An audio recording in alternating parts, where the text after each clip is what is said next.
Have you ever considered that the most powerful pharmacy in the world isn't in some building, but it's actually inside your own head? I mean, think about that for a second. Today, we're diving into this incredible, paradigm-shifting idea that our minds have an almost unbelievable level of control over our physical bodies. Now, that might sound like a huge claim, right? This comes from Harvard psychologist Dr. Ellen Langer, who's been researching this for over 50 years. And what she's saying is that the root of so much of what gets us down, both physically and mentally, comes from this one single source, being mindless. So what is mindlessness, really? Well, it's basically living life on autopilot. You know that feeling when you drive home and you don't even remember the trip? That's kind of what we're talking about. Your body is there, but you're not.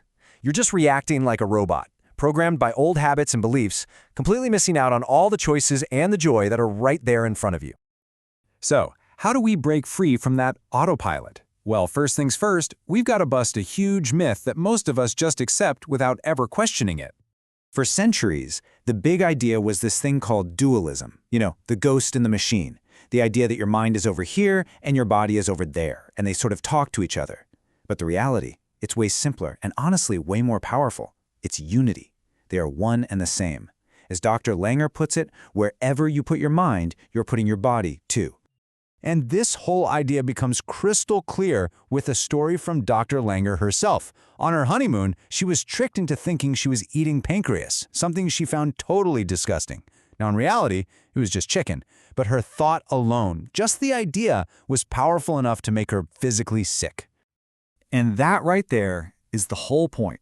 Her body didn't react to the chicken, it reacted to her belief about the chicken.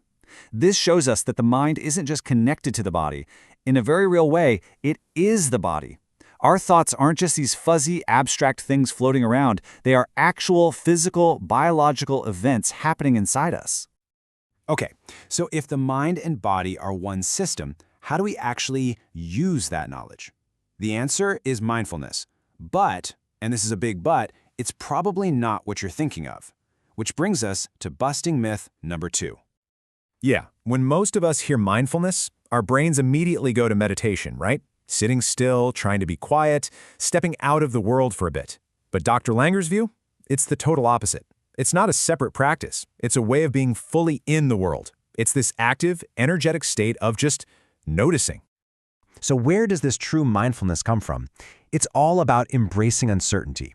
It's about realizing that most of the things we think we know for sure are really just, well, probabilities. Like she tells a story where she just knew that horses don't eat meat. It's a fact, right? Until one day, a horse ate a hot dog right in front of her. Bam! In that one moment, she realized maybe everything we think is absolute could actually be different. Okay, I know what you might be thinking. This all sounds really cool, really philosophical, but does it actually work? Well, this is where things get, honestly, a little weird, in the best way possible. Let's look at the science. All right, let's start with the big one, the famous counterclockwise study. Picture this. They took a group of elderly men, guys in their late 70s and early 80s, and put them in a retreat. But this retreat was designed to look, sound, and feel exactly like it was 20 years earlier. And they were told to act and talk as if they were their younger selves.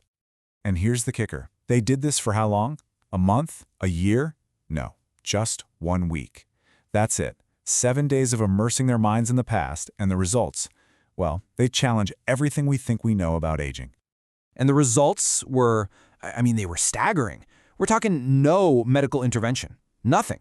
Just by changing their mindset, these men showed real physical improvements. Their vision got better, their hearing improved, their memory, their strength. They even looked noticeably younger to people who didn't know about the study. Just think about that. Okay, but what about something a little more everyday? Well, there's another amazing study that looked at hotel housekeepers who have really physically demanding jobs. They split them into 2 groups. They told one group that all the work they do every day is fantastic exercise, basically like a full gym workout. The other group, they were told nothing new. And this is the most important part of the whole thing. They didn't change their behavior at all, not one bit. They weren't asked to work harder or do any extra activity. The only thing that changed was that one group now believed their work was good exercise. And look at what happened. Just from that simple change in belief, that group lost weight, Their blood pressure went down, their BMI improved, their waist-to-hip ratio, their overall health got significantly better. Their minds literally changed their bodies.